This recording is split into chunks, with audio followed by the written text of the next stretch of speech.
Right, okay. So this is the Film Spotting podcast. It's the first episode. We'll introduce ourselves in order. One of us are missing today, and that's Izzy, but she should be on the next one, hopefully. So I'm Eren. My name's Bobby. I'm Ruby. And I'm Daisyb. So we're all A-level students who take film, and we're in the same class. But we're not going to be here to, teach a lesson or anything, because that's a bit boring, isn't it? So instead, you can listen to us bicker about a film. Yeah. I'm sure that'll bring the kids in. Argue, no. Debate. Debate is a good one. Right, so we should get started then. So what we're going to be talking about is Pulp Fiction. Obviously, everyone knows Pulp Fiction. You've probably seen it. If you haven't, you should give it a watch. Uncultured Swines. Wasn't it your first time seeing it recently? Not me funny, the first time I seen it was to goof. First time I seen it because we had to watch it in film. Right. Okay. So we're studying Pulp Fiction at the moment. We're studying how it's an experimental film. It does things a bit differently to the usual films, obviously, with its non-chronological order, non-linear film. I can't pronounce his name. Quentin Tarantino, yeah. So what do you guys think about the film? It's very different. I really liked it. I thought it was... it was very good. It was a very good film. It was a bit confusing at the start, though. I didn't really understand what was going on.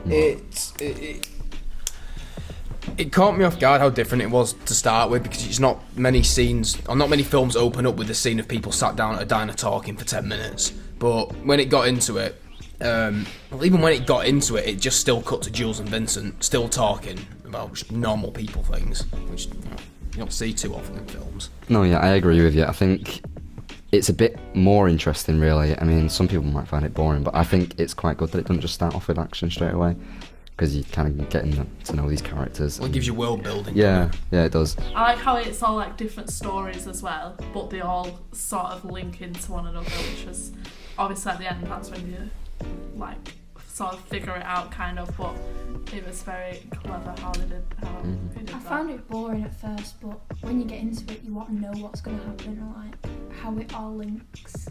Yeah, because so I mean, it keeps you watching. Yeah, it starts off and it has so many different questions. Because obviously it's all in a mad order, so you don't really know what's going on. You just kind of want to figure out what it's about, because otherwise you'd just be left with loads of questions. Well, the thing I have with the film itself is more the fact that it's not exactly in a linear structure, but it still ties itself together quite well. That, and also the fact that despite the fact that there's just a lot of talking that just sort of looks like filler, it keeps you engaged while it's going, if you know what I mean. No, yeah, I agree with that. I think because of how different it is compared to other films, for people who are watching it for the first time, obviously, you guys it's your first time watching it. Yeah. Do you think it's made an impression on you, and that you have sort of been more interested in that than other films because of it being so different? I would say I think I definitely want to see more Quentin Tarantino's films. I watched Inglourious Bastards, which was very good, but that one specifically, I think, made me want to watch more of his films. Yeah, I was going to say that it does make you want to watch more, see how you can compare them to Pulp Fiction as well, and spot his different techniques. You do see he has a style as well. Yeah. Yeah, because I mean, with the auteur style, Coming through now. and well, you see a lot of the similarities, really. I mean, how in the start of Pulp Fiction there's it's just a lot of talking, and even throughout the rest of the film, really, you get that in Reservoir Dogs, you get that in Inglourious Bastards. For example, the bar scene where they're in the basement, which I think was a great scene, and obviously with his films, they really prolonged each sequence. There was a lot of tension in that bar scene as well. I forgot. Which was very, kept me on edge. I forgot that it was actually Quentin that had made Inglourious Bastards when I first watched it. So I kind of drew the two links together, especially when I watched Pulp Fiction for the first time. I was like, oh yeah, it's the same guy that made that, innit? I don't know why it took me so long to figure that out, but yeah, no, halfway through the film I just stood up and just went, Eureka! Eureka. Wow. what a way to say.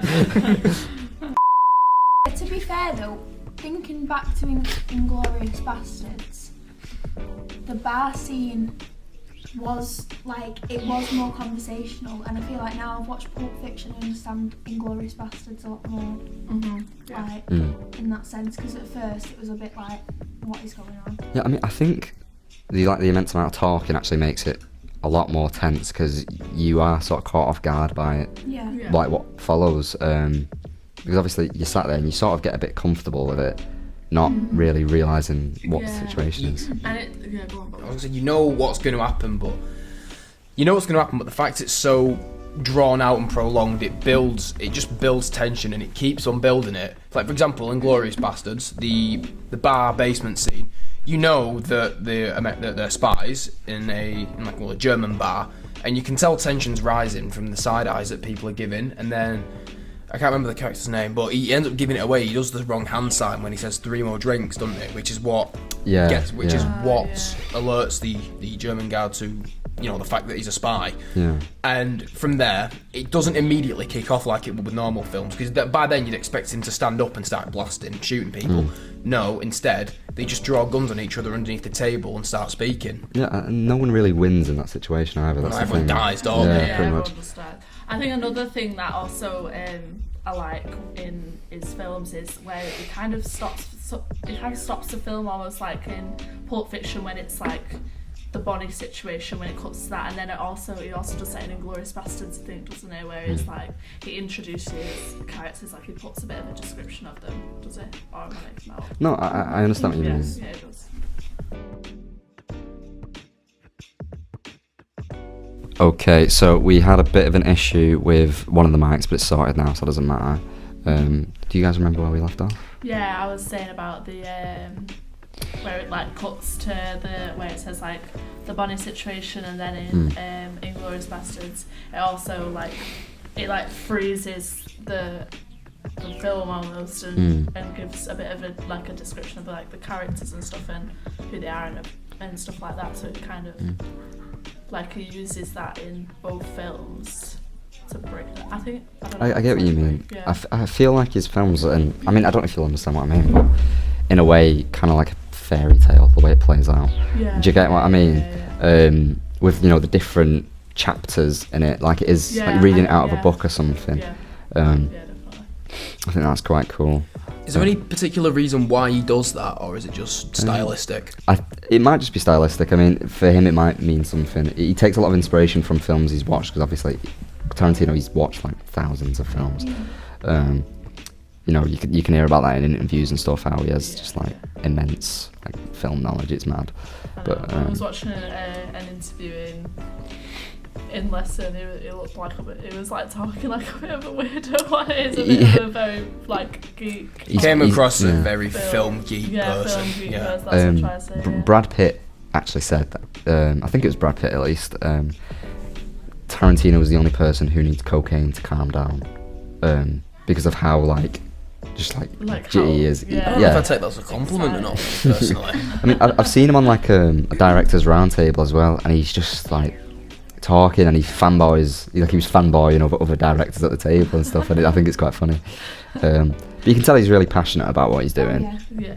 100%. The way you've described it. It's important, really, that, isn't it? If you get someone who's really passionate about doing what they're doing, I think it also makes reflects it in better. his films, though. Yeah, definitely. You know what it is, the more passionate people are about something, the more they will enjoy doing what they do, and B, the better the outcome. And I mean, it's pretty evident in his films. If he's passionate about filmmaking and writing and acting or whatever it is, you can see that comes off in his films for characters he plays, for the characters he writes, and everything like that.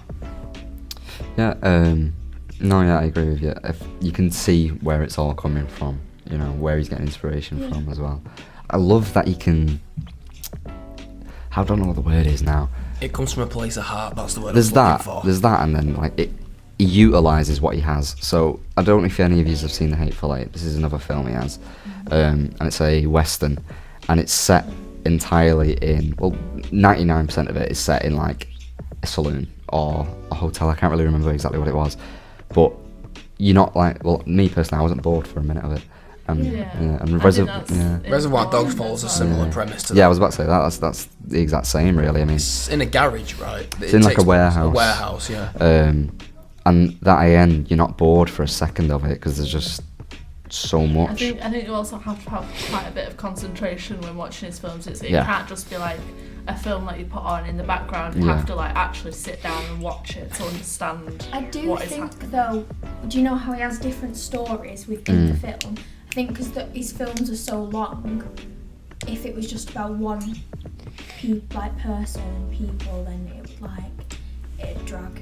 But I think with the different stories, it keeps you like quite involved in the film. It does seem so like effortless Yeah. though when he's like how he's making the film and how he's It's writing so it, seamless, because really. he said himself, you can't help but make a good film if you're passionate about it. So that must be where he comes from. Whether work that you get a sense that you don't have to know how to make a movie. If you truly love cinema with all your heart and with enough passion, you can't help but make a good movie. You don't have to go to school. You don't have to know a lens, a 40 and a 50 and a crossing the line. None of that shit's important. If you just truly love cinema with enough passion and you really love it, then you can't help but make a good movie. Going back to what Ruby said about you have to have your full attention on the film. I am not ashamed to admit that on my first watching of Inglourious Bastards, I looked at my phone for 10 minutes, came back, and there was a war going on. I did have to rewatch I sat back down later on and rewatched the entire film without a break, and it was a lot more concise. It made a lot more sense, but it was quite literally. I'll tell you which scene it was. It was the scene towards the. Actually, it was the bar scene. Yeah. I just remembered. It was literally the bar scene. They were all just sat talking about the plans with Germany and what he's going to do. Go on my phone. Next thing I know, some guy's getting shot in the groin and there's gunfire everywhere. There's a guy with a shotgun. People are getting blown up. It's just like. I physically had to rewatch the last half an hour to compensate.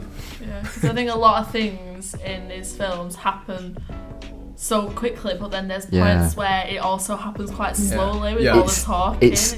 It's him, really. I mean, if you think about how he speaks and stuff, how he's talking normally, and each out of nowhere it jumps out. It's fast and then It's slow, like you can see him in the films, basically. Yeah. An example. Quite literally as well.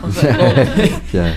An example that would be there's a lot of good examples, especially from Pulp Fiction, but like the literal opening scene ends with them saying, like, them giving themselves, like, kissing each other and saying that I love you and all that. Next thing you know, just whip out a pistol from the belt and just start, like, if anyone moves, you're all getting executed. You know what I mean? Yeah, you definitely do need a lot of concentration. In these you films. need patience. He just cuts from nowhere. You don't expect it, and I think that's part of like the charm behind it. And I think even if you don't concentrate on his films, the sections where they talk a lot, you can actually miss out on a lot of good moments because when you when you actually listen to them, like the scene in the diner, it's quite like. It gets you quite involved with the conversation. It does pull you in a lot, doesn't it? Even though nothing like particularly interesting happens, it does still keep you roped in, and I think that is quite a skill. It's quite a good talent to have that Tarantino can pull that off. They can make a scene that's engaging, but nothing happens. You know what I mean? The dialogue's quite funny as well because it's so natural and it's like so Yeah. relatable as well a lot of the time. Like it's just even though the conversations. characters aren't really relatable, like, yeah. They're not relatable, but the conversations that they're having are just regular. I was gonna say I find it funny that it's like I feel like there are some scenes that are they're supposed to be gauged towards reality with relatability, but then you've just got scenes where you've got Jules and Vincent talking about feet for 10 minutes straight, and and I mean I don't know about you lot. I don't talk to my friends about feet particularly often, so I mean, not necessarily feet, but them kind of conversations. I mean, I assume they do come up. Just like random stupid conversations that you have just to fill time, really, innit? But they are quite funny when you're watching them in a film. I feel like he does a great mix of mainstream and independent films, because if you think about it, really, with independent you get more story-driven stuff, with, you know, dialogue and narrative being really, really strong, and then with your mainstream stuff, you've got like the action and everything, and it feels like he just shoves it all in one bucket and mixes it around. And you can see he's going from like taking stuff from westerns to taking things from old Japanese samurai films, like when he has a very wide range. like when on Butch it, gets he's looking at these weapons to choose, and then he picks up He the just samurai chooses sword. a samurai. Then he pulls out a shotgun, doesn't he, at one point? Yeah, but he puts that down and picks up the samurai sword. Yeah, that's be better. No, I think it's a great mix of Yeah. you know, putting best of both worlds into it, really, because he's giving the audience what they want, but then he's giving the audience something new that he wants to give to them. Because usually with like a mainstream film, you just get the action and the plot, really, and you don't really go into any like I don't know how into to any like describe depth, really. I mean, obviously you can't say that about all of it, because it's, you know, there is going to be some out there, but typically that's what it is, isn't it? But yeah, he did, he's definitely made himself a reputation. The film has been touched by millions of people, and it's sadly found itself in a bit of a film bro circle as well, where people are very toxic about it, but it doesn't take away from the fact the film is, you know, it's a really good film. Yeah, the amount of say, like, I think if you're obviously into films and stuff, I think definitely watch one or two of his 100%. films, because it is quite different to the normal films that you watch in the cinema and stuff. He's a very influential person, Tarantino, just overall. Like the amount of references that there are to all of his films in pop culture. They're everywhere. I mean, you've got some pretty forward ones like The Simpsons, where there'll be entire sections dedicated to, or like something like that. That's what I mean. It's like games, other forms of media, film, TV. It's very rare to find something that doesn't anywhere have some form of reference to Tarantino. Can I also say, like, in his films, like compared to regular, I feel like with regular films, you always know how it's going to turn out. Like, you kind of know the plot. They are Marvel, unpredictable. Like the Marvin situation, and we all, you know, that was just a bit. I mean, if you've seen it for the first time, then it's. I jumped when I physically jumped. Like I felt myself. Because it's so random. Because it would be something like that to happen, wouldn't it? Yeah. No, but he's definitely left like a prominent, like, mark on cinema, and everyone knows his name. Everyone knows his films, and it's deserving, really. He's done a lot of good. I mean, personally, I think. Obviously, I like more of his films than I don't, but I do feel like sometimes he has slip-ups, but that's just my personal opinion. I feel like it can be a bit, some critics have said about like all the violence in his films. What was the stuff term like used? that. Romanticised? Was it? Yeah, romanticising like. I just think get a grip. Yeah, no, I mean, it's only a bit of violence. I take the stance on that as well. I mean, it's not to glorify it. It's just cool. I mean, Why the need for so much gruesome, graphic violence? Why not let us imagine Because it's so much fun, Jan. Get it? I just think the dialogue's so natural. Like, if it was like that throughout the whole film, there was no violence. It's like, what's the point in watching it? I've mentioned this Gotta before. have some- I've mentioned this before. You what was it? You've got the scene where Vincent dies, right? He gets shot with like an Uzi, something like that. something like that. Yeah. He's got a few bullet holes in him, a bit of red where he's been shot, a bit of splatter behind the wall, nothing bad. And then you've got Marvin, who gets his skull blown out the back of his head with a pistol, point blank range. The entire back seat is like Just opposite painted. ends of the spectrum, isn't it? Yeah. I mean, Then you've got, for example, where Jules kills the guy on the couch. I forget his name. He calls him Flock of Seagulls, doesn't he? Yeah, flock of seagulls. He just, shoots him. There's nothing. There's maybe like a bit of pillow fluff from where the pillow explodes. Yeah. And then there's Brett, is that his name? In the Brett. chair. That is a tasty burger. Shoots him. No blood. Marvin just explodes. Then you've got Vincent, who just gets a few little pin needles put in him. Do you know what I mean? Yeah, I mean, he's so like broad. I mean, you don't really know what to expect, because he doesn't stick to one style. He doesn't stick to, let's put some realistic violence in there. Because you might be watching a film, you think it's realistic, and then just out of nowhere, someone like. The violence is so different, like Bobby was saying, in each time it happens, it's not encouraging it. It is just cool to look at. I mean, it's just the way it's done. looks It good. can be stylised. I wouldn't say it's romanticised, but it is stylised to an extent. Yeah. Especially in films like *Inglourious Bastards*, where like in the projector room towards the end, I wouldn't say it doesn't necessarily look like a dance, but I mean, forgive me, I don't know the names, but the lady who goes to sabotage the projector in the film, and then the German soldier starts attacking her. It's very messily made, like not made from a literal standpoint, but messily made to the point where it's a very messy fight. You know, it's not choreographed, so you can see it from that sort of style.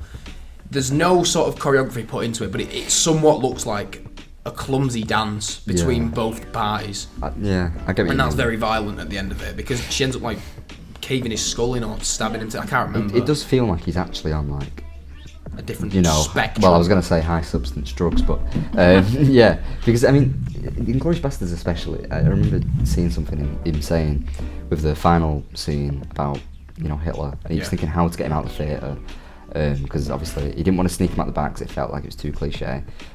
So we just thought, let's just kill him. Let's just kill him. I mean, let's just change history. And I find it was a good ending though, because he doesn't care. You know what I mean? And you don't expect as well, because because up until that point you're probably thinking, oh, this might be a true story, but then obviously at the end you realise he's grounded in reality. Actually, And Hitler burns to death in a it's theatre. Like he cares about the film, not about how he's going to do it. Do you know what I mean? Yeah. He wants it to be a good film, regardless of if it's going to offend some people. Yeah, or regardless whether it's actually factually correct. Let's just but one of the most prominent figures ever. Let's just change history. Yeah. By prominent, I don't mean positive. You probably could have. Worded that a bit differently. Not prominent. Popular. Well, that as well. I don't think that doesn't make it any better. Yeah, I mean he's not verified on Twitter, but well known. Yeah, but I think it's probably about time that we stop this episode. Yes. Because we're. Thank you. This has been absolutely beautiful. Thank you so much. Hopefully, for any future episodes we do, they can be a bit longer, maybe. Put this on Spotify. Yeah, hopefully we'll Put it on Spotify. Obviously, this is the first one. This will be showing on our YouTube channel, Film Spotting, which hasn't been made yet, but I'm going to do it. I'll get round to it, and then I'll edit this. Work in progress. Great work takes time. Is that what they say? When people listen to this, when people listen to this, it will be made. Yeah, hopefully you are watching it on the YouTube channel. Yeah, and on the next one, you might meet Izzy, who is the other member of our group who isn't here today. But better things to do, clearly. Clearly, I mean, I don't see how you could really, fault that. But yeah, right. Bye bye. Buenos.